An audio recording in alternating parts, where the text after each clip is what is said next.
teacher teacher อาจารย์ teacher อาจารย์เนาะ police police police ตำรวจ soldier soldier หรือว่า military military ทหารนั่นเองเนาะ soldier military ทหารคือกันเนาะ student student นักเรียนนักศึกษาเนาะ student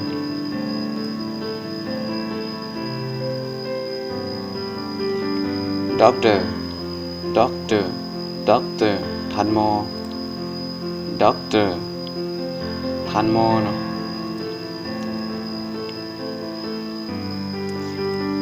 dentist dentist ทันตแพทย์เนาะ dentist nurse nurse แพทย์เนาะ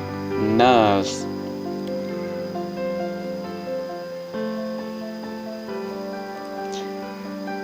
manager manager ผู้จัดการนั่นเองเนาะ manager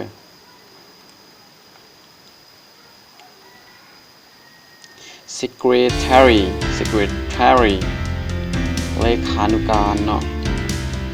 secretary เลขานุการ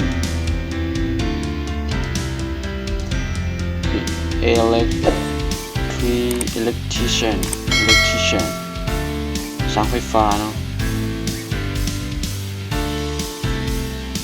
chef chef chef พ่อครัวเนาะ chef artist artist ศิลปะเนี่ยเราจะอ่านว่า artist ก็ได้หรือว่า artist ก็ได้เนาะแต่ว่าข้าพเจ้าสิอ่านข้าพเจ้าเขียนนี่เป็น artist แต่ว่าข้าพเจ้าออกเสียงข้าพเจ้าอ่านจะเป็น artist ออกเสียงตัวโด artist artist เนาะศิลปะเนาะ pilot pilot นักบินเนาะ pilot musician musician นักดนตรี musician นักดนตรีนะ lawyer lawyer นักกฎหมายนั่นเองเนาะ lawyer farmer farmer ชาวนา farmer rider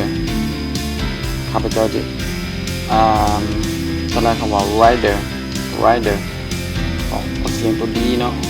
เขาจะว่าออกเสียงตัวทีเนี่ยแต่ว่าเขาจะออกเสียงตัวทีก็ได้แต่ว่าอันนี้ข้าพเจ้าว่าแบบออกเสียงตัวดีเนาะ rider rider นักเขียนหรือว่านักประพันธ์นั่นเองเนาะต่อไป dancer dancer dancer นักเต้นนั่นเองเนาะ dancer engineer engineer engineer นักวิศวกรเนาะ engineer ต่อไป businessman businessman นักธุรกิจเนาะ businessman นักธุรกิจนั่นเองเนาะ politician politician นักการเมือง politician นักการเมือง